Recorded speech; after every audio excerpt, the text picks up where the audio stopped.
샬롬. 2023년 3월 15일 수요일 사순절 19일째입니다. 기도하겠습니다. 주님, 오늘도 주의 말씀으로 시작할 수 있도록 해주시니 감사드립니다. 사랑하는 주님, 우리의 삶이 하나님과 함께하는 여정이 되게 하셔서 언제나 어디서나 아버지 집을 떠나지 않게 하옵소서. 예수님의 이름으로 기도드립니다. 아멘. 오늘의 말씀은 사무엘하 21장입니다. 다윗의 시대에 해를 거듭하여 3년 기근이 있으므로 다윗이 여호와 앞에 간구하매 여호와께서 이르시되 이는 사울과 피를 흘린 그의 집으로 말미암음이니 그가 기브온 사람을 죽였음이니라 하시니라. 기브온 사람은 이스라엘 족속이 아니요 그들은 아모리 사람 중에서 남은 자라. 이스라엘 족속들이 전에 그들에게 맹세하였거늘 사울이 이스라엘과 유다 족속을 위하여 열심히 있으므로 그들을 죽이고자 하였더라. 이에 왕이 기브온 사람을 불러 그들에게 물으니라. 다윗이 그들에게 묻되 내가 너희를 위하여 어떻게 하랴? 내가 어떻게 속죄하여야 너희가 여호와의 기업을 위하여 복을 빌겠느냐 하니 기브온 사람이 그에게 대답하되 사울과 그의 집과 우리 사이의 문제는 은금에 있지 아니하오며 이스라엘 가운데에서 사람을 죽이는 문제도 우리에게 있지 아니하니이다 하니라. 왕이 이르되 너희가 말하는 대로 시행하리라. 그들이 왕께 아뢰되 우리를 학살하였고 또 우리를 멸하여 이스라엘 영토 내에 머물지 못하게 하려고 모해한 사람의 자손 7사람을 우리에게 내주소서. 여호와께서 택하신 사울의 고을 기브아에서 우리가 그들을 여호와 앞에서 목매어 달겠나이다 하니 왕이 이르되 내가 내주리라 하니라. 그러나 다윗과 사울의 아들 요나단 사이에 서로 여호와를 두고 맹세한 것이 있으므로 왕이 사울의 손자 요나단의 아들 무비보셋은 아끼고 왕이 이에 아야의 딸 리스바에게서 난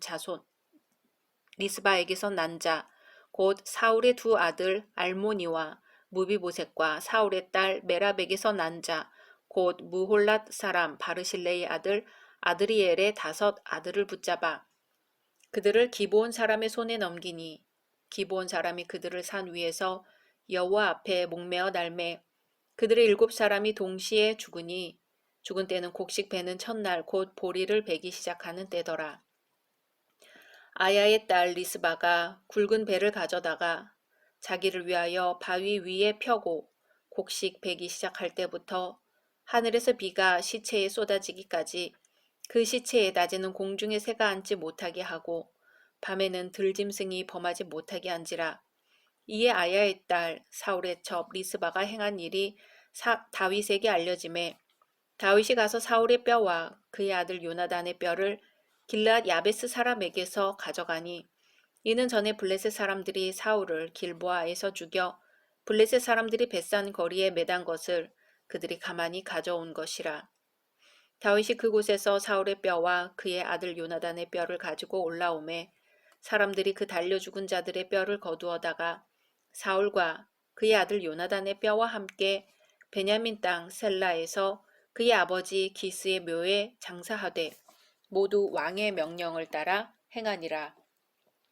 그 후에 하나님이 그 땅을 위한 기도를 들으시니라. 블레셋 사람이 다시 이스라엘을 치거늘 다윗이 그의 부하들과 함께 내려가서 블레셋 사람과 싸우더니 다윗이 피곤하매 거인족의 아들 중에 무게가 300세겔 되는 노창을 들고 세 칼을 찬 이스비브노비 다윗을 죽이려 하므로 스루야의 아들 아비새가 다윗을 도와 그 블레셋 사람을 쳐 죽이니 그때에 다윗의 추종자들이 그에게 맹세하여 이르되 왕은 다시 우리와 함께 전장에 나가지 마옵소서. 이스라엘의 등불이 꺼지지 말게 하옵소서 하니라. 그 후에 다시 블레셋 사람과 곱에서 전쟁할 때에 후사 사람 시브게는 거인족의 아들 중에 삽을 쳐 죽였고 또다시 블레셋 사람과 곱에서 전쟁할 때에 베들레헴 사람 야레 오르김의 아들 엘하나는 가드 골리앗의 아우 라흐미를 죽였는데 그자의 창자루는 배틀채 같았더라. 또 가드에서 전쟁할 때에 그곳에 키가 큰 자 하나는 손가락과 발가락이 각기 6개씩 모두 24개가 있는데 그도 거인족의 소생이라. 그가 이스라엘 사람을 능욕함으로 다윗의 형 삼마의 아들 요나단이 그를 죽이니라. 이 네 사람 가드의 거인족의 소생이 다윗의 손과 그의 부하들의 손에 다 넘어졌더라. 아멘. 지금까지는 시간의 흐름에 따라 다윗 왕국의 역사를 서술해 왔다면 오늘 말씀에서부터 마지막 장까지는 시간적 순서를 무시한 채 기술하고 있습니다. 오늘 21장에 나오는 두 사건은 비교적 다윗 통치 초기에 일어난 일로 추정됩니다. 그 첫 번째 사건은 이스라엘 내의 소수민족인 기브온 족속이 과거 사울로부터 당했던 만행에 대하여 원한을 갚게 되는 내용으로 1절에서 9절까지입니다. 하늘에서 비가 내리지 않으면 흉년을 당해 온 백성들이 고통을 당할 수밖에 없습니다. 기근은 이스라엘 백성들만이 아니라 육신을 가진 모든 사람이 두려워하는 고통 중에 하나였습니다. 다윗의 집권 기간 중 이스라엘 백성들이 제일 무서워하는 기근이 자그만치 3년이나 계속되었습니다. 다윗은 3년 동안이나 기근이 계속되는 원인이 자연적인 데만 있지 않다고 생각했지요. 다윗은 그 문제를 가지고 하나님께 나아가 그 원인이 어디에 있는가를 생각하면서 계속 기도했습니다. 하나님은 다윗의 기도를 외면하지 않으시고 그 원인이 어디에서 왔는지 깨우쳐 주셨습니다. 성경은 다윗의 시대에 해를 거듭하여 3년 기근이 있으므로 다윗이 여호와 앞에 간구하매 여호와께서 이르시되 이는 사울과 피를 흘린 그의 집으로 말미암음이니 그가 기브온 사람을 죽였음이니라 하시니라고 합니다. 다윗은 비록 육신의 양식의 문제라고 할지라도 그것을 하나님과의 관계를 점검하는 기회로 삼았습니다. 다윗이 3년 연속의 기근을 놓고 여호와 하나님께 기도를 드렸을 때 하나님은 즉시 그 원인이 무엇인지 깨닫게 해주셨습니다. 기브온 족속과의 관계는 출애굽한 이스라엘 백성이 가나안 땅에 들어갈 때로 거슬러 올라갑니다. 이스라엘 백성들이 광야를 지나 가나안으로 물밀듯 힘차게 들어갈 때에 기브온 족속은 살아남기 위해 자구책을 세웠습니다. 여호수아에게 화친을 위한 사절을 보낼 때에 헤어진 전대와 찢어져서 기운 가죽 포도주 부대를 나귀에 싣고 다 낡은 신을 신고 다 헤어진 옷을 입고 다 마르고 곰팡이 난 떡을 내어 보이면서 자기들은 멀리서 왔으며 이스라엘의 노예가 되겠으니 죽이지 않을 것을 약속해달라고 매달렸던 것이지요. 여호수아는 경솔하게 그들의 외모만을 보고 하나님께 묻지 않은 채 그들의 요구대로 화친의 언약을 맺었습니다. 그러나 3일이 지난 후 기브온 사람들의 말이 거짓임이 드러났지만 이스라엘 백성들이 여호와 하나님의 이름으로 맹세한 것이기 때문에 그 조약은 유효한 것이 되었고 기브온 사람들은 죽지 않고 살게 되었습니다. 그 기브온 자손들이 사울 왕 때에도 여전히 이스라엘 백성들 가운데 함께 살고 있었습니다. 그런데 사울은 그것이 못마땅하여 무죄한 기브온 사람들을 학살하였습니다. 이스라엘 백성들은 사울의 그와 같은 처사에 대해 잘못된 것이라고 지적하지 않고 다윗 때까지 넘어온 것입니다. 그렇다면 하나님은 왜 이제까지 침묵하시다가 다윗이 왕이 된 후에야 3년 기근의 재앙을 내리신 걸까요? 그것은 사울 왕만의 죄가 아니라 그 시대에 동참하고 있던 다윗을 포함한 모든 이스라엘 백성들이 그 일의 방관자요 동참자로서 다윗이 왕이 된 후에도 그것을 여전히 깨닫지 못하고 있기 때문이었습니다. 정의와 공의를 베풀기로 소문난 다윗조차도 3년 기근이 연속된 후에야 비로소 기도 중에 그것을 깨달았다는 것입니다. 다윗은 사울이 잘못한 과거사를 청산하기 위해 기브온 사람들을 불러 모았습니다. 그리고 그 잘못된 것을 다윗의 일방적인 생각대로 처리하지 않고 약소민족인 기브온 사람들에게 어떻게 그 한을 풀어주면 되겠는지 그들의 요구를 물어보았습니다. 비로소 기브온 사람들은 그동안 마음속 깊이 품고 있던 그들의 억울함을 드러내 놓았습니다. 그것은 돈으로 해결할 문제가 아니라는 것입니다. 억울한 사람들을 죽인 사울왕의 자손들에게 이에는 이로, 눈에는 눈으로 갚아야 할 문제라는 것입니다. 다윗은 기브온 사람들의 요구를 묵살하는 것이 하나님의 뜻이 아님을 알고는 기브온 사람들의 요구대로 사울왕의 자손 7명을 기브온 사람들에게 내어주는 결단을 하였습니다. 기브온 사람들은 그 7명을 처단하였습니다. 그런 후에야 비로소 기근이 사라집니다. 저주가 풀리고 하나님의 은총이 회복된 것입니다. 하나님은 은총의 하나님이시면서 인간의 모든 행위를 심판하시는 심판의 하나님입니다. 하나님은 어느 누구에나 공평하셔서 특별히 버림받고 연약한 소수를 신원하시는 긍휼의 하나님이십니다. 다윗은 하나님의 뜻을 깨닫고 좌우로 치우치지 않고 그대로 순종하여 민족을 위기에서 구해내었습니다. 10절에서 14절은 다윗이 사울과의 은혜를 베풀어 앞서 기브온족에 의해 죽임당한 자들의 시신을 가족묘에 안장토록 허용하는 장면을 보여줍니다. 즉 리스바가 두 아들의 죽음을 정성껏 돌보고 있다는 소식이 다윗의 마음을 감동시켰습니다. 이에 다윗은 기브온족에게 죽임당한 7구의 시신은 물론 과거 블레셋과의 전투에서 전사한 사울과 요나단의 시신까지 함께 건사하여 사울의 가족묘에 안장하도록 조치한 것입니다. 우리는 이러한 사실을 통하여 하나님의 일꾼은 우선적으로 하나님의 뜻을 단호히 수행하는 공정성을 지녀야 함을 깨닫게 됩니다. 그러나 그와 더불어 죄인일지라도 그의 딱한 형편을 이해하여 줄 수 있는 이해와 사랑의 자세 또한 지녀야 할 것입니다. 왜냐하면 그러지 아니하고 어느 한쪽으로만 편중되어 있을 경우 우리는 용서란 도무지 모르는 죄의 고발자가 되거나 아니면 그 반대로 반드시 짚고 넘어가야 할 죄 문제마저 그냥 덮어버리려 하는 맹신적인 박애주의자가 될 것이기 때문입니다. 15절에서 22절은 다윗 통치 초기에 다윗을 도와 크게 활약했던 용사들의 무용담을 기록하고 있는 부분입니다. 이스비브노블 쳐 죽인 아비새, 삽을 쳐 죽인 십부게, 골리앗의 아우 라흐미를 쳐 죽인 엘하난, 블레셋의 장수를 쳐 죽인 요나단의 기사로 구성되어 있습니다.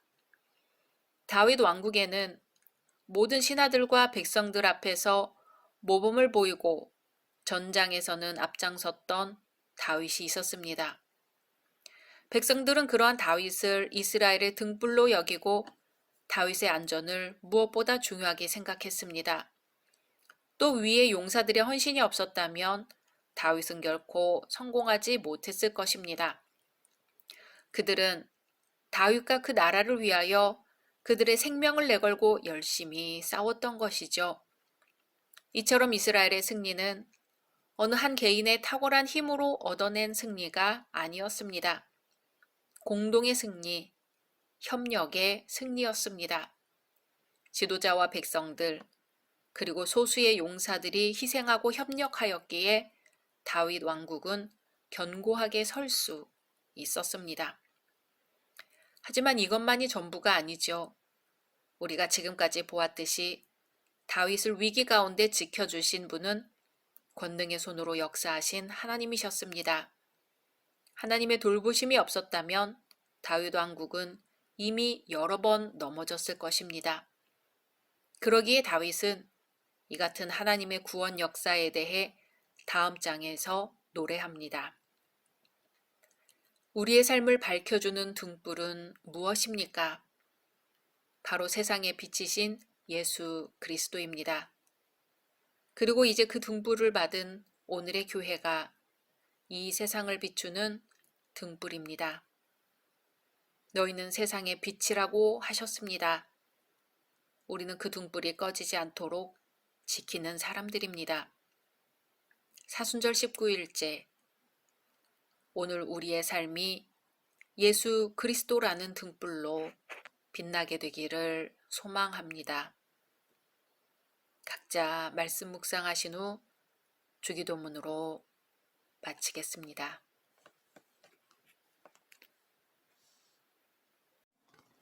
샬롬. 2023년 3월 16일 목요일 사순절 20일째입니다. 기도하겠습니다. 주님, 오늘도 주의 말씀으로 하루를 시작합니다.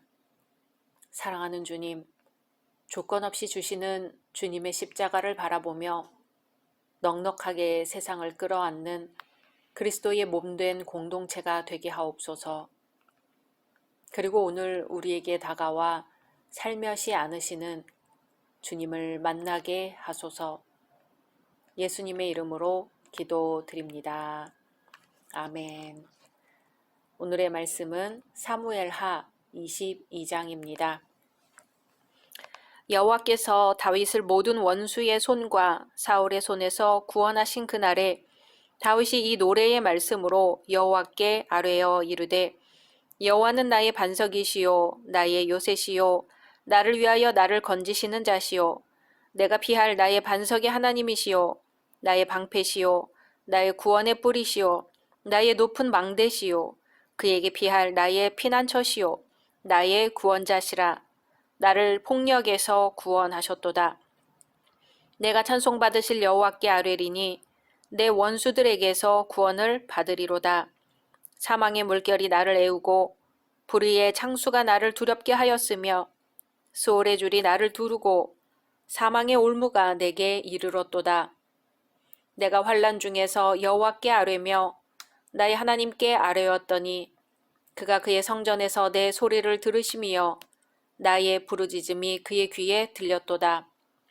이에 땅이 진동하고 떨며 하늘의 기초가 요동하고 흔들렸으니 그의 진노로 말미암음이로다.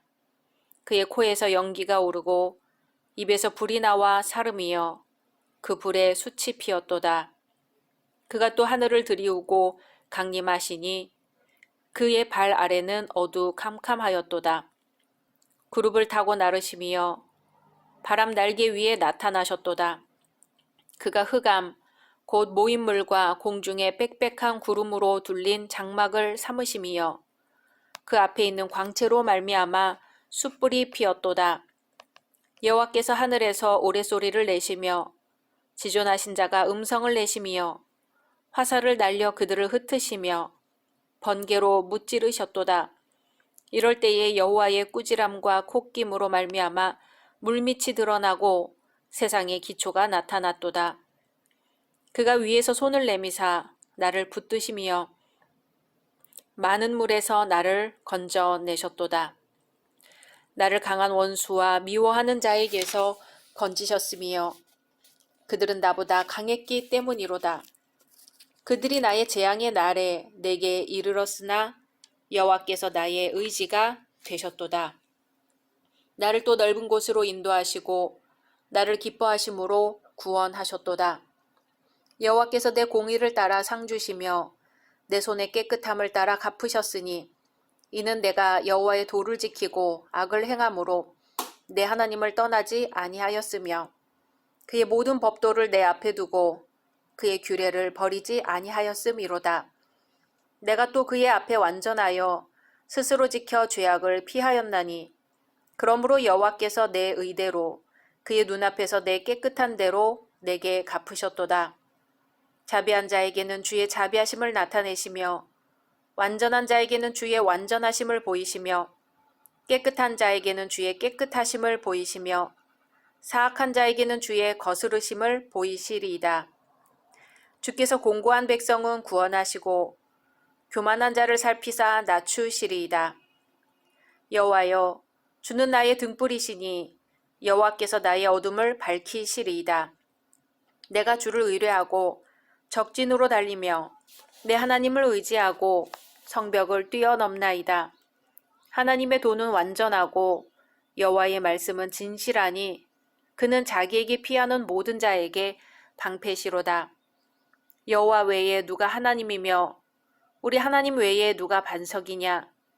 하나님은 나의 견고한 요새시며 나를 안전한 곳으로 인도하시며 나의 발로 암사슴 발 같게 하시며 나를 나의 높은 곳에 세우시며 내 손을 가르쳐 싸우게 하시니 내 팔이 놋화를 당기도다.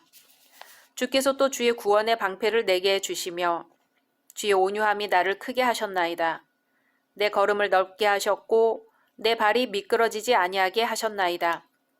내가 내 원수를 뒤쫓아 멸하였사오며 그들을 무찌르기 전에는 돌이키지 아니하였나이다. 내가 그들을 무찔러 전멸시켰더니 그들이 내 발 아래에 엎드러지고 능히 일어나지 못하였나이다. 이는 주께서 내게 전쟁하게 하려고 능력으로 내게 띠띠우사 일어나 나를 치는 자를 내게 굴복하게 하셨사오며 주께서 또 내 원수들이 등을 내게로 향하게 하시고 내게 나를 미워하는 자를 끊어버리게 하셨음이니이다. 그들이 도움을 구해도 구원할 자가 없었고 여호와께 부르짖어도 대답하지 아니하셨나이다. 내가 그들을 땅에 티끌같이 부스러뜨리고 거리에 진흙같이 밟아 헤쳤나이다. 주께서 또 나를 내 백성의 다툼에서 건지시고 나를 보전하사 모든 민족의 으뜸으로 삼으셨으니 내가 알지 못하는 백성이 나를 섬기리이다. 이방인들이 내게 굴복하며 그들이 내 소문을 귀로 듣고 곧 내게 순복하리로다.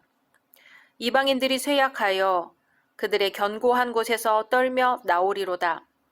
여호와의 사심을 두고 나의 반석을 찬송하며 내 구원의 반석이신 하나님을 높일지로다.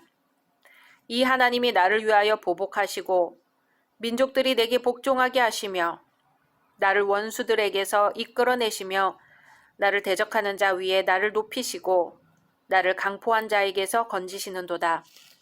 이러므로 여호와여, 내가 모든 민족 중에서 주께 감사하며 주의 이름을 찬양하리이다. 여호와께서 그의 왕에게 큰 구원을 주시며 기름 부음 받은 자에게 인자를 베푸시며 영원하도록 다윗과 그 후손에게로다 하였더라. 아멘. 오늘 22장은 다윗이 자신의 파란만장한 생애 가운데서 체험했던 하나님의 사랑과 은혜, 구원을 기쁨과 감격에 찬 장중한 어조로 노래하고 있는 장입니다. 다윗이 이러한 시를 언제 지었는지는 분명하지 않지만 그 내용으로 보아 통일 왕국에 등극한 지 얼마 후 곧 주변 나라들을 모두 정복하였을 때 지은 듯 합니다. 1절에서 3절은 오늘 시의 서론 부분입니다.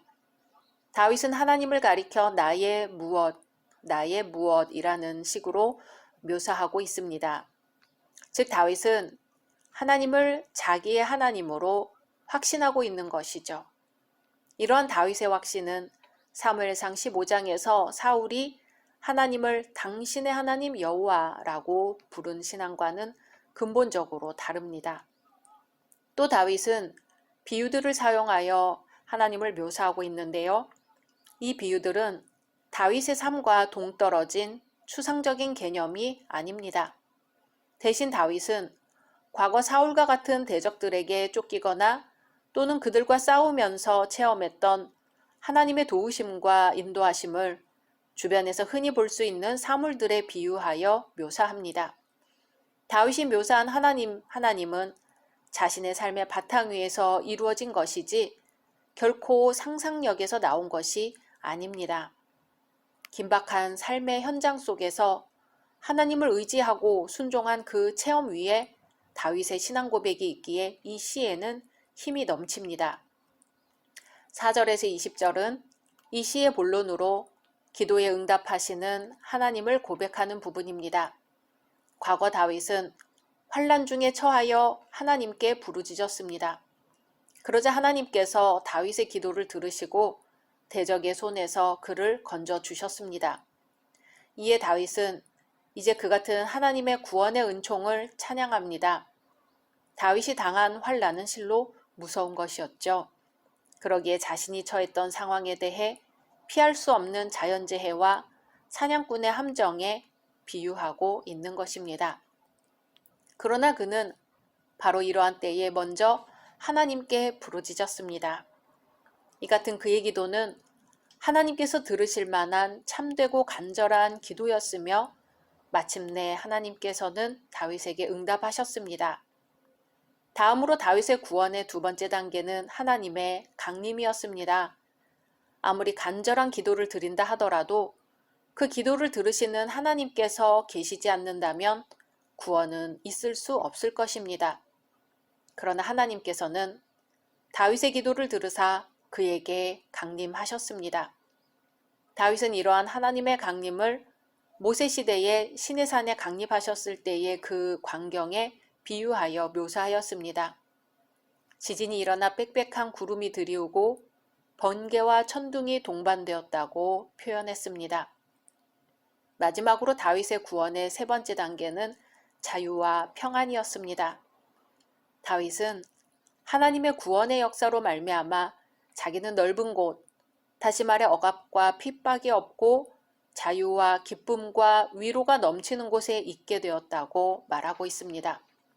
그러면서 이러한 하나님의 구원의 은총을 감사하며 찬송하고 있습니다.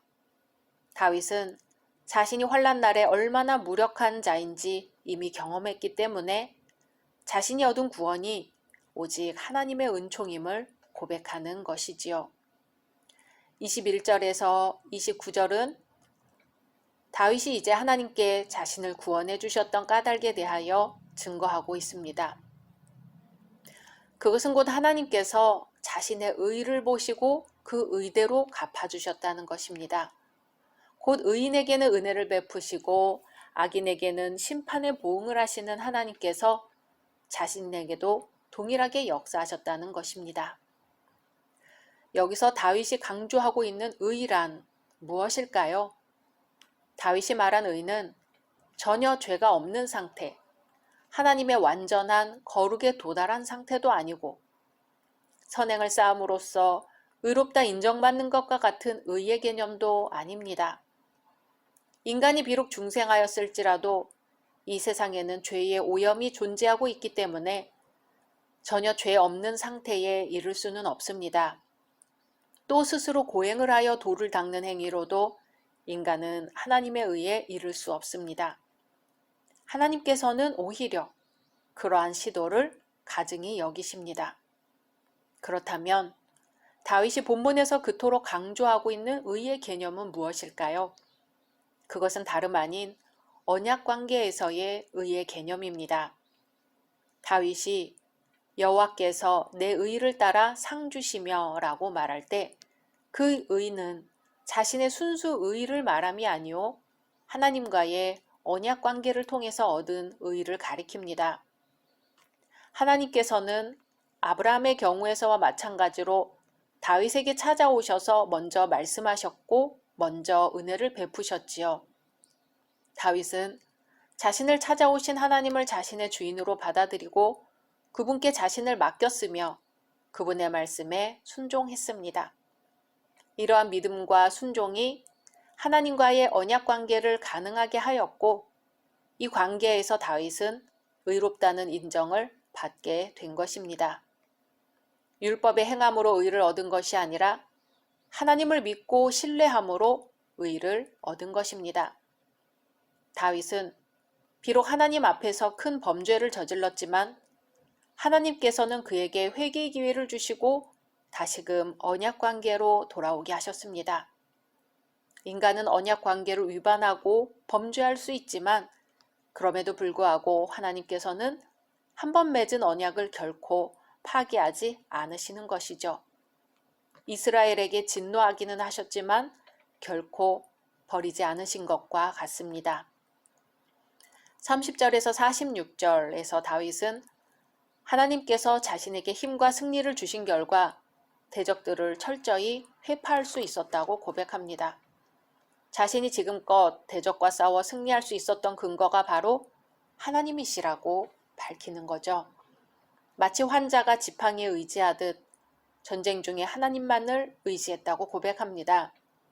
민첩성, 힘과 기술, 인내력과 집중력, 용맹성과 담대함, 높은 명성 등의 여건들을 하나님을 의지하는 가운데 구비할 수 있었다는 것이죠. 그렇게 거대한 세력의 대적들을 보기 좋게 물리치고 온 이방인들의 실제적인 주권자로 군림하게 되었습니다. 이렇듯 우리 성도는 이 세상을 살아가면서 여러 가지 환난과 역경을 당할지라도 낙심하지 말아야 합니다. 무릇 겨자씨만한 믿음만 있어도 능히 산을 옮길 수 있다는 주님의 말씀은 시대를 초월하는 불변의 진리이므로 누구든 담대한 믿음의 용사가 되어야 할 것입니다. 47절에서 51절에서 다윗은 찬양받으실 하나님을 노래합니다. 살아계신 하나님께서는 당신을 신뢰한 자에게 영원토록 구원과 승리의 은혜를 베풀어 주시는 분이라는 확실한 결론을 맺었습니다. 이것은 다윗이 어렵든 형통하든 언제든지 오직 하나님을 신뢰하고 가까이 한 믿음 생활의 결과였습니다. 다윗이 자기의 이성을 통해서 안 것이 아니고 오직 믿음과 순종의 생활을 통하여 이러한 하나님을 만난 것이죠. 이제 다윗은 하나님을 향한 찬송이 이스라엘 내에 국한되지 아니하고 온 만방에 퍼질 것과 하나님의 구속의 은총이 기름 부음 받은 자를 통하여 영원토록 지속될 것임을 확신합니다. 이것은 다윗의 찬양이 은연중에 장차 오실 메시아를 향하고 있음을 보여줍니다. 사랑하는 우리 열린 성도님들, 하나님은 다윗뿐 아니라 우리도 부르셨습니다. 하나님을 신뢰하는 사람, 하나님의 말씀 앞에 순종하는 사람, 항상 겸손히 감사하며 하나님께 영광 돌리는 사람, 이런 사람을 주님은 찾고 계십니다. 그렇게 결단하는 사람은 훗날 다윗과 같은 고백과 감사와 찬양의 시를 쓰게 될 것입니다. 내가 만난 나의 하나님을 고백하며 깊은 찬송을 돌리게 되기를 소망합니다. 각자 말씀 묵상하신 후 주기도문으로 마치겠습니다.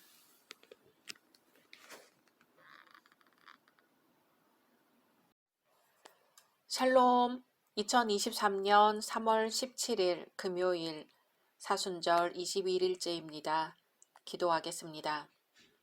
주님, 오늘도 주의 말씀으로 하루를 시작합니다. 사랑하는 주님, 우리의 겉모습뿐 아니라 보이지 않는 곳에서의 우리의 모습까지 보시는 하나님의 눈동자를 두려워하게 하소서. 예수님의 이름으로 기도드립니다. 아멘. 오늘의 말씀은 사무엘하 23장입니다.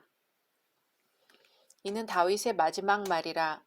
이새의 아들 다윗이 말하며 높이 세워진 자, 야곱의 하나님께로부터 기름 부음 받은 자, 이스라엘의 노래 잘하는 자가 말하노라. 여호와의 영이 나를 통하여 말씀하시며 그의 말씀이 내 혀에 있도다. 이스라엘의 하나님이 말씀하시며 이스라엘의 반석이 내게 이르시기를 사람을 공의로 다스리는 자, 하나님을 경외함으로 다스리는 자여. 그는 돋는 해의 아침빛 같고 구름 없는 아침 같고 비 내린 후의 광선으로 땅에서 우미 돋는 새 풀 같으니라 하시도다. 내 집이 하나님 앞에 이같지 아니하냐. 하나님이 나와 더불어 영원한 언약을 세우사 만사에 구비하고 견고하게 하셨으니 나의 모든 구원과 나의 모든 소원을 어찌 이루지 아니하시랴.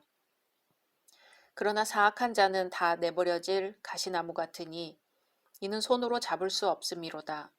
그것들을 만지는 자는 철과 창자루를 가져야 하리니 그것들이 당장에 불살리리로다 하니라. 다윗의 용사들의 이름은 이러하니라. 다그몬 사람 요셉 바세벳이라고도 하고 에센 사람 아디노라고도 하는 자는 군 지휘관의 두목이라. 그가 단번에 800명을 쳐 죽였더라. 그 다음은 아호와 사람 도데의 아들 엘르아살이니 다윗과 함께 한 세 용사 중에 한 사람이라. 블레셋 사람들이 싸우려고 거기에 모임에 이스라엘 사람들이 물러간지라. 세 용사가 싸움을 도두고 그가 나가서 손이 피곤하여 그의 손이 칼에 붙기까지 블레셋 사람을 치니라. 그날에 여호와께서 크게 이기게 하셨으므로 백성들은 돌아와 그의 뒤를 따라가며 노력할 뿐이었더라. 그 다음은 하랄 사람 아게의 아들 삼마라. 블레셋 사람들이 사기가 올라 거기 녹두나무가 가득한 한쪽 밭에 모임에 백성들은 블레셋 사람들 앞에서 도망하되 그는 그 밭 가운데 서서 막아 블레셋 사람들을 친지라. 여호와께서 큰 구원을 이루시니라. 또 30두목 중 세 사람이 곡식 벨 때에 아둘람 굴에 내려가 다윗에게 나아갔는데 때에 블레셋 사람의 한 무리가 르바임 골짜기에 진쳤더라. 그때에 다윗은 산성에 있고 그때에 블레셋 사람의 요새는 베들레헴에 있는지라. 다윗이 소원하여 이르되 베들레헴 성문 곁 우물물을 누가 내게 마시게 할까 하매 세 용사가 블레셋 사람의 진영을 돌파하고 지나가서 베들레헴 성문 곁 우물물을 길어가지고 다윗에게로 왔으나 다윗이 마시기를 기뻐하지 아니하고 그 물을 여호와께 부어드리며 이르되 여호와여 내가 나를 위하여 결단코 이런 일을 하지 아니하리이다. 이는 목숨을 걸고 갔던 사람들의 피가 아니니까 하고 마시기를 즐겨하지 아니하니라. 세 용사가 이런 일을 행하였더라. 또 스루야의 아들 요압의 아우 아비새이니 그는 그 세 사람의 우두머리라. 그가 그의 창을 들어 300명을 죽이고 세 사람 중에 이름을 얻었으니 그는 세 사람 중에 가장 존귀한 자가 아니냐. 그가 그들의 우두머리가 되었으나 그러나 첫 세 사람에게는 미치지 못하였더라. 또 갑스엘 용사의 손자 여호야다의 아들 브니야이니 그는 용맹스런 일을 행한 자라. 일찍이 모압 아리엘의 아들 둘을 죽였고 또 눈이 올 때에 구덩이에 내려가서 사자 한 마리를 쳐 죽였으며 또 장대한 애굽 사람을 죽였는데 그의 손에 창이 있어도 그가 막대기를 가지고 내려가 그 애굽 사람의 손에서 창을 빼앗아 그 창으로 그를 죽였더라. 여호야다의 아들 브나야가 이런 일을 행하였으므로 세 용사 중에 이름을 얻고 30명보다 존귀하나 그러나 세 사람에게는 미치지 못하였더라. 다윗이 그를 세워 시위대 대장을 삼았더라. 요압의 아우 아사헬은 30명 중에 하나요. 또 베들레헴 도도의 아들 엘하난과 하롯 사람 사뭇과 하롯 사람 엘리가와 발디 사람 헬레스와 드고아 사람 이게스의 아들 이라와 아나돗 사람 아비에셀과 후사 사람 무분네와 아호와 사람 살몬과 느도바 사람 마하레와 느도바 사람 바하나의 아들 헬렙과 베냐민 자손에 속한 기브아 사람 리베의 아들 이때와 비라돈 사람 브나야와 가하스 시내가에 사는 히때와 아르바 사람 아비알몬과 바루훔 사람 아스마웻과 사알본 사람 엘리아바와 야센의 아들 요나단과 하랄 사람 삼마와 아랄 사람 사랄의 아들 아히암과 마아가 사람의 손자 아하스베의 아들 엘리벨렉과 길로 사람 아히도벨의 아들 엘리암과 갈멜 사람 헤스레와 아랍 사람 바아레와 소바 사람 나단의 아들 이갈과 갓 사람 바니와 암몬 사람 셀렉과 스루야의 아들 요압의 무기를 잡은 자 부에롯 사람 나하레와 이델 사람 이라와 이델 사람 가렙과 헷 사람 우리아라. 이상 총수가 37명이었더라. 아멘. 오늘 말씀에서는 다윗 왕의 유언과 거기에 붙은 유언 보충서를 보게 됩니다. 그것은 솔로몬에게 왕위를 물려주고 나중에 지을 성전에 관한 재물을 마련한 후였습니다. 특히 1절에서 7절은 다윗이 임종을 앞두고 성령에 감동되어 미래에 완성될 공의로운 메시아 왕국을 노래하고 있는 단락입니다. 1절 이는 다윗의 마지막 말이라.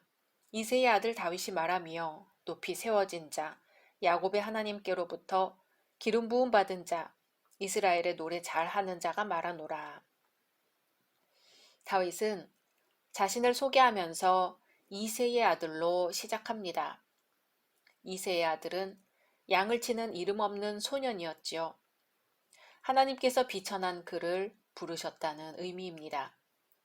이어서 그의 높은 출세가 기록되었습니다. 높이 올려졌지요. 하나님의 총애를 받는 자가 되었고 보다 위대한 그 무언가가 다윗에게 예정되어 있었고 자기 이웃 민족들 이상으로 뛰어났으며 예언자처럼 앞을 내다보게 되었습니다. 그는 야곱의 하나님에게 기름 부음 받은 자였고 이스라엘의 노래 잘하는 자였습니다. 이새의 아들이 그렇게 높아진 것은 하나님의 은혜라는 것이죠. 2절에 여호와의 영이 나를 통하여 말씀하시며 그의 말씀이 내 혀에 있도다 합니다. 성령이 특별히 다윗을 통해서 말씀하셨고 그뿐만 아니라 타인들에게 유익을 주기 위해서 다윗의 마음만 아니라 혀까지 감동시키셨다는 것이죠. 오늘 본문은 성령께서 다윗을 통해 하신 말씀과 다윗에게 하신 말씀을 구별하고 있습니다. 성도들은 하나님께서 자기들을 통해서 남에게 하시는 말씀도 주의해서 잘 들어야 합니다. 남을 가르치는 것이 직책인 자들은 먼저 배우고 자기들을 먼저 확실히 가르쳐야 할 의무를 지니고 있습니다. 3, 4절은 다윗과 동역자들에게 주신 말씀입니다. 다스리는 자들은 개개인에 대해서 공정해야 합니다. 그 권력이 피해자들을 바로잡아주는 데에 이용되어야 합니다. 자기들이 잘못을 범하지 않는 것으로 충분한 것이 아닙니다. 잘못이 일어나지 않도록 막아야 하는 것입니다. 하나님을 두려워하는 중에 다스려야 합니다. 즉 그들 자신이 하나님을 경외해야 하고 그것 때문에 실제로 온갖 불의와 압제가 금지되어야 합니다. 그런 사람은 돋는 해의 아침빛 같고 구름 없는 아침 같고 비 내린 후의 광선으로 땅에서 움이 돋는 새 풀 같다고 하십니다. 우리 열린 성도님들 모두가 이와 같기를 소망합니다. 8절에서부터 39절까지는 다윗 왕국의 번영에 크게 이바지했던 용사들이 소개됩니다. 그 중에서도 12절까지는 다윗이 용사 중 가장 뛰어난 3인을 소개하고 있습니다.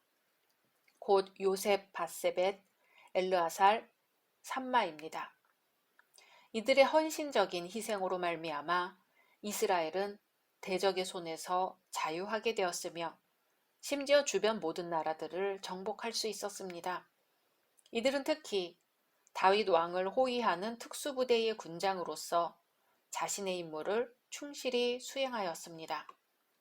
그중 아디노라고도 하는 요셉 바세벳은 한 번에 800명을 죽였고 도대의 아들 엘르아살은 혼자서 블레셋 대군과 맞서 싸웠으며 하랄 사람 삼마 또한 농작물을 약탈하려는 블레셋 대적들을 혼자서 막아내었습니다. 이들은 자기에게 있는 힘과 기능을 남김없이 하나님과 그 백성을 위해 사용함으로써 기적과도 같은 엄청난 사역을 이룰 수 있었습니다.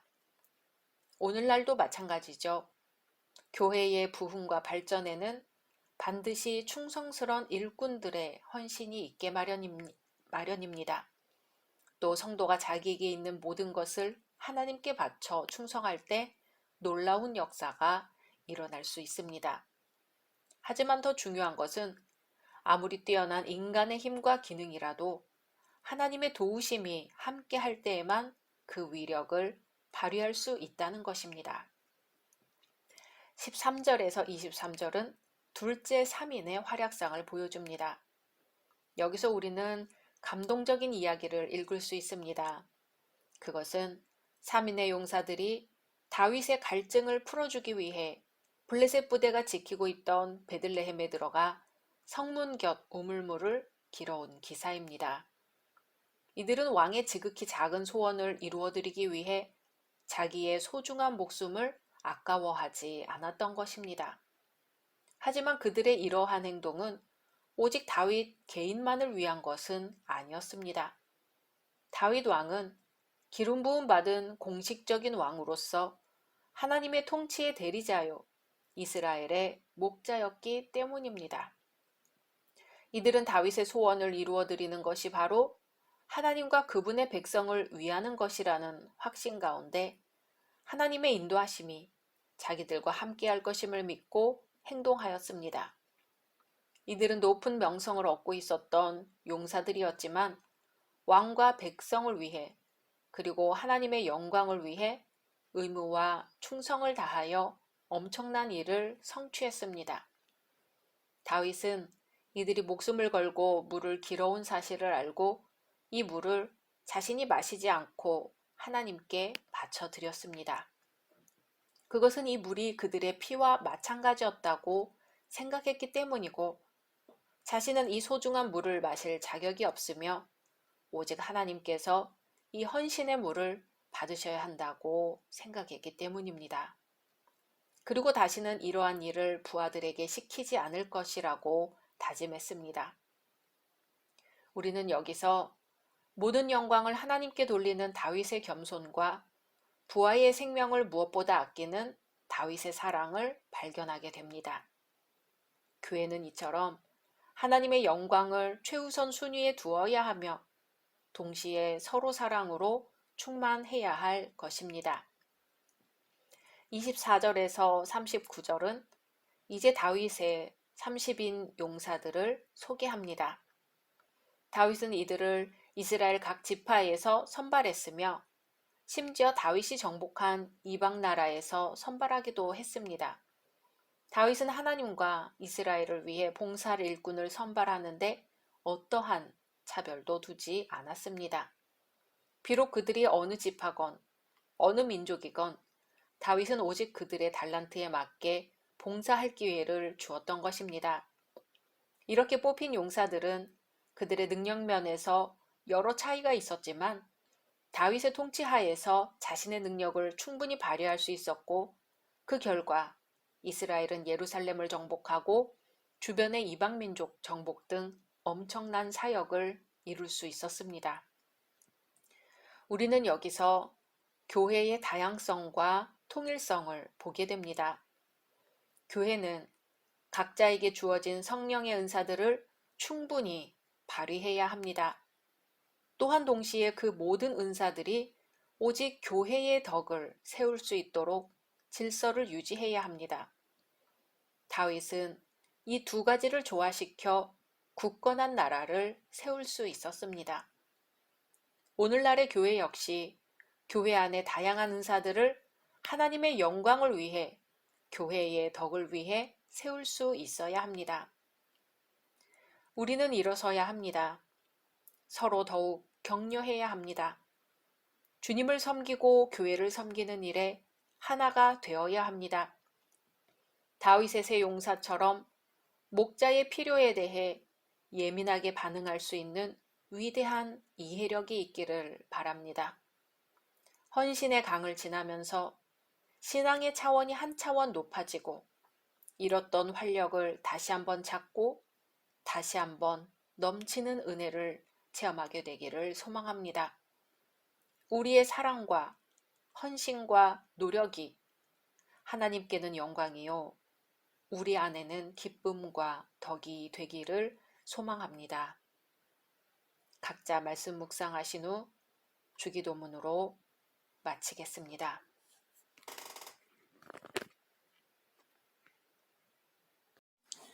샬롬. 2023년 3월 18일 토요일 사순절 22일째입니다. 기도하겠습니다. 주님, 오늘도 주의 말씀으로 하루를 시작합니다. 사랑하는 주님, 고난이 없으면 참 좋겠지만 주님의 고난으로 우리는 새 생명 얻은 것을 기억합니다. 값진 인생은 그만한 값을 치룬 인생임을 알게 하옵소서. 오늘 우리의 한날의 삶이 값지고 소중한 생각과 행동으로 채워지게 하소서. 예수님의 이름으로 기도드립니다. 아멘. 오늘의 말씀은 사무엘하 24장입니다. 여호와께서 다시 이스라엘을 향하여 진노하사 그들을 치시려고 다윗을 격동시키사 가서 이스라엘과 유다의 인구를 조사하라 하신지라.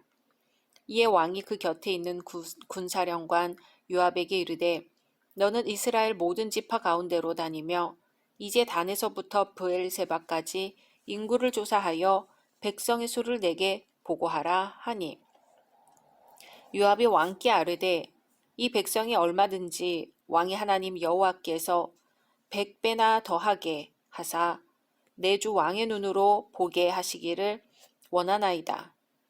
그런데 내 주 왕은 어찌하여 이런 일을 기뻐하시나이까 하되 왕의 명령이 요압과 군대 사령관들을 재촉한지라. 요압과 사령관들이 이스라엘 인구를 조사하려고 왕 앞에서 물러나 요단을 건너 갓 골짜기 가운데 성읍 아로엘 오른쪽 곧 야셀 맞은 쪽에 이르러 장막을 치고 길르앗에 이르고 닷딤 호시 땅에 이르고 또 다냐 안에 이르러서는 시돈으로 돌아 두로 견고한 성에 이르고 히위 사람과 가나안 사람의 모든 성읍에 이르고 유다 남쪽으로 나와 브엘세바에 이르니라. 그들 무리가 국내를 두루 돌아 9달 20날 만에 예루살렘에 이르러 요압이 백성의 수를 왕께 보고하니 곧 이스라엘에서 칼을 빼는 담대한 자가 80만 명이요 유다 사람이 50만 명이었더라. 다윗이 백성을 조사한 후에 그의 마음에 자책하고 다윗이 여호와께 아뢰되 내가 이 일을 행함으로 큰 죄를 범하였나이다. 여호와여 이제 간구하옵나니 종의 죄를 사하여 주옵소서. 내가 심히 미련하게 행하였나이다 하니라. 다윗이 아침에 일어날 때에 여호와의 말씀이 다윗의 선견자 된 선지자 가세에게 임하여 이르시되 가서 다윗에게 말하기를 여호와께서 이와 같이 말씀하시기를 내가 네게 3가지를 보이노니 너를 위하여 너는 그 중에서 하나를 택하라. 내가 그것을 내게 행하리라 하셨다 하라 하시니 갓이 다윗에게 이르러 아뢰어 이르되 왕의 땅에 7년 기근이 있을 것이니까 혹은 왕이 왕의 원수에게 쫓겨 3달 동안 그들 앞에서 도망하실 것이니까 혹은 왕의 땅에 사흘 동안 전염병이 있을 것이니까 왕은 생각하여 보고 나를 보내신 이에게 무엇을 대답하게 하소서 하는지라. 다윗이 갓에게 이르되 내가 고통 중에 있도다. 청하건대 여호와께서는 긍휼이 크시니 우리가 여호와의 손에 빠지고 내가 사람의 손에 빠지지 아니하기를 원하노라 하는지라. 이에 여호와께서 그 아침부터 정하신 때까지 전염병을 이스라엘에게 내리시니 단에서부터 브엘세바까지 백성의 죽은 자가 7만 명이라. 천사가 예루살렘을 향하여 그의 손을 들어 멸하려 하더니 여호와께서 이 재앙 내리심을 뉘우치사 백성을 멸하는 천사에게 이르시되 족하다. 이제는 내 손을 거두라 하시니 여호와의 사자가 여부스 사람 아라우나의 타작 마당 곁에 있는지라. 다윗이 백성을 치는 천사를 보고 곧 여호와께 아뢰어 이르되 나는 범죄하였고 악을 행하였거니와 이 양무리는 무엇을 행하였나이까? 청하건대 주의 손으로 나와 내 아버지의 집을 치소서 하니라. 이날에 갓이 다윗에게 이르러 그에게 아뢰되 올라가서 여부스 사람 아라우나의 타작마당에서 여호와를 위하여 제단을 쌓으소서 하매 다윗이 여호와께서 명령하신 바 갓의 말대로 올라가니라. 아라우나가 바라보다가 왕과 그의 부하들이 자기를 향하여 건너옴을 보고 나가서 왕 앞에서 얼굴을 땅에 대고 절하며 이르되 어찌하여 내 주 왕께서 종에게 임하시나이까 하니 다윗이 이르되 내게서 타작마당을 사서 여호와께 제단을 쌓아 백성에게 내리는 재앙을 그치게 하려 함이라 하는지라. 아라우나가 다윗에게 아뢰되 원하건대 내 주 왕은 좋게 여기시는 대로 취하여 드리소서. 번제에 대하여는 소가 있고 뗄 나무에 대하여는 마당질하는 도구와 소의 멍에가 있나이다. 왕이여 아라우나가 이것을 다 왕께 드리나이다 하고 또 왕께 아뢰되 왕의 하나님 여호와께서 왕을 기쁘게 받으시기를 원하나이다. 왕이 아라우나에게 이르되 그렇지 아니하다. 내가 값을 주고 네게서 살이라. 값없이는 내 하나님 여호와께 번제를 드리지 아니하리라 하고 다윗이 은 50세겔로 타작마당과 소를 사고 그곳에서 여호와를 위하여 제단을 쌓고 번제와 화목제를 드렸더니 이에 여호와께서 그 땅을 위한 기도를 들으심에 이스라엘에게 내리는 재앙이 그쳤더라. 아멘. 오늘 사무엘하 24장은 다윗의 생애에 있어 두 번째 큰 범죄를 기록하고 있는 장입니다. 다윗의 인구조사에 관한 내용인데요. 1절에서 9절은 다윗이 인구조사를 하게 된 동기와 상황을 묘사하고 있는 단락입니다. 하나님은 인구조사를 실시하려는 다윗의 악한 의도를 허용하셨습니다. 그럴 만큼 다윗은 요압과 신하들의 강한 반대를 뿌리치고 인구조사를 강행했습니다. 결국 요압은 전국을 돌아다니며 인구조사를 실시했습니다. 인구조사를 실시하려는 다윗의 마음은 너무나도 완강했는데요. 인구조사 명령은 하나님뿐만 아니라 그를 아끼는 신하들까지도 당혹하게 만들 정도였던 것입니다. 하나님은 항상 이스라엘의 승리의 근원이시며 방패이시며 요새이셨습니다. 그럼에도 불구하고 다윗은 하나님 대신 많은 수의 군대를 더 의지하려 들었습니다. 하나님을 배반한 엄청난 죄악이 아닐 수 없습니다. 다윗은 요압으로부터 인구조사의 결과를 보고받았을 때 아마도 마음속으로 크게 만족했을 것입니다. 왜냐하면 조사된 병력 수가 최소한 130만이나 되었기 때문입니다. 이 숫자는 출애굽 당시 이스라엘의 병력의 2배 이상이나 되는 것이었습니다. 그러나 그의 이러한 만족도 한순간의 물거품이었습니다. 헛된 꿈을 쫓다가 하나님의 무서운 재앙을 당하게 되는 것이죠. 다윗은 자신의 세력이 미약하였을 때 이러한 범죄를 저지르지 않았습니다. 하지만 주변 모든 나라들을 정복하고 근동지방 일대의 실력자로 부각되자 그의 마음속에는 은근히 교만이 싹텄고 그로 인해 자기의 힘을 확인하고 과시하고 싶은 생각을 하게 되었습니다. 우리는 고난받을 때보다 형통할 때 더욱더 자신을 성찰해야 하며 우리의 가장 큰 적은 교만이라는 사실을 한시라도 잊어서는 안 될 것입니다. 10절에서 17절은 다윗의 범죄에 대한 하나님의 징계를 기록하고 있는 단락입니다. 다윗은 인구조사를 한 죄에 따라 3가지 재앙 중 반드시 하나를 선택해야 하는 곤욕을 치렀습니다.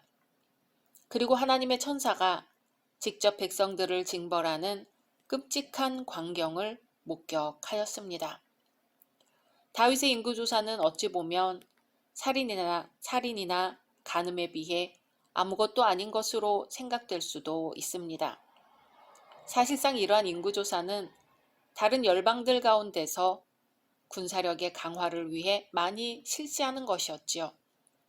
그러므로 인간적인 눈으로 볼 때 다윗의 이번 조치는 매우 잘한 것일 수도 있습니다. 하지만 하나님의 안목으로 볼 때 이러한 다윗의 행위는 그 어느 죄보다 큰 죄였습니다. 왜냐하면 그의 행위는 하나님을 대적하였음은 물론이려니와 의도적이고 완강한 범죄였기 때문입니다. 이렇듯 인간이 보기에는 잘한 일 같으나 하나님께서 보시기에는 큰 죄가 되는 일이 종종 있습니다. 인간의 판단과 하나님의 판단은 근본적으로 다른 것이지요. 무엇보다도 이 말씀이 보여주고 있는 진리는 죄의 삭은 사망이라는 사실입니다. 하나님께서는 이번 일로 7만 명의 생명을 거두어 가셨습니다. 만일 하나님의 자비가 아니었다면 예루살렘 온 거민이 몰살당할 뻔하였습니다. 하지만 하나님은 다윗의 진실한 마음과 회개의 기도를 보시고 3일간 전염병을 내리기로 하신 작정을 돌이켜 그 기간을 단축하셨습니다. 다윗은 자기의 죄를 시인하고 오직 하나님의 자비와 긍휼에 의지했습니다. 성도는 하나님의 징계를 받을 때 그 즉시 회개하고 오직 하나님의 자비를 간구하는 것이 얼마나 중요한 일인지를 절감하게 되는 대목입니다. 18절에서 25절은 하나님의 지시에 따라 다윗이 번제와 화목제를 드리는 장면이 나옵니다. 하나님은 작정하신 재앙을 완전히 그치게 하는 방안으로 아라우나의 타작마당에서 제사를 드리라고 명령하십니다. 후에 아라우나의 타작마당은 솔로몬의 성전의 터가 되었으며 신약시대에는 그리스도의 십자가가 이 부분에 세워졌다고 합니다. 이로써 우리는 인간이 구원받을 수 있는 길은 오직 한 길, 곧 피 흘림이 있는 제사이며 이것은 신약시대의 그리스도의 희생 제사를 예표하는 것임을 알 수 있습니다. 인간만이 할 수 있는 행위 중 가장 고상한 것이 예배입니다. 예배는 어느 민족, 어느 시기를 막론하고 가장 거룩한 형태로 드려졌습니다. 인간이 하는 일 중 가장 숭고한 것이요, 가장 가치 있는 행위는 예배입니다. 다윗이 요압에게 인구조사를 시켰을 때 요압은 오히려 인구조사를 할 필요가 없다고 했습니다. 그 이유는 다윗 왕의 하나님께서 100배나 더 할 수도 있으신데 인구조사를 왜 하냐는 것이었습니다. 그러나 다윗은 요압의 의견을 무시하고 명령을 내렸지요. 9개월 20일 동안 요압은 인구조사를 해서 다윗에게 보고를 했습니다. 하지만 인구조사 보고를 받은 다윗은 곧바로 회개를 합니다. 내가 이 일을 행함으로 큰 죄를 범하였나이다. 여호와여, 이제 간구하옵나니 종의 죄를 사하여 주옵소서. 내가 심히 미련하게 행하였나이다. 아멘. 하나님께서는 갓 선지자를 다윗에게 보내셔서 3가지 재앙을 말하게 하셨으며 다윗에게 그 중에 하나를 택하라고 하셨습니다. 7년 동안 기근을 당할 것인가? 아니면 석 달 동안 적들에게 쫓겨 도망 다닐 것인가? 온 땅에 사흘 동안 전염병이 돌게 할 것인가? 다윗은 사람들의 손에 죽는 것보다는 하나님의 손에 죽는 것을 선택하겠다고 해서 3일 동안의 전염병을 선택했습니다. 이 전염병으로 죽은 사람이 7만 명이나 되었습니다. 하나님의 사자는 또 예루살렘을 향하여 손을 들어 멸하려 하였습니다. 그때 여호와의 사자인 천사가 여부스 사람 아라우나의 타작마당 곁에 있었습니다. 다윗이 백성을 치는 천사를 보고 곧 하나님께 아뢰었습니다. 나는 범죄하였고 악을 행하였거니와 이 양무리는 무엇을 행하였나이까? 청하건대 주의 손으로 나와 내 아비의 집을 치소서. 이때 갓 선지자가 다윗을 찾아와서 제안을 합니다. 여부스 사람 아라우나의 타작마당에서 여호와를 위하여 제단을 쌓으라고 합니다. 여기서 제단을 쌓으라는 것은 제사를 드리는 것이고 오늘날의 예배에 해당됩니다. 다윗은 여호와께서 갓 선지자를 통해서 명령하신 대로 아라우나 타작마당으로 올라가 예배를 드립니다. 이에 여호와께서 그 땅을 위한 기도를 들으심에 이스라엘에게 내리는 재앙이 그쳤더라. 아멘. 다윗은 선지자 갓을 통하여 하나님의 구원의 계시를 받았을 때 하나님의 계시의 말씀을 그대로 믿고 순종했습니다. 자신의 몸과 마음과 재물을 들여 하나님의 방법대로 제사를 드렸습니다. 그리고 그 결과 그와 그 백성은 재앙으로부터 구원받을 수 있었습니다. 하나님은 오늘날도 우리를 동일하게 부르십니다. 그 부르심에 응답할 책임은 인간에게 있습니다.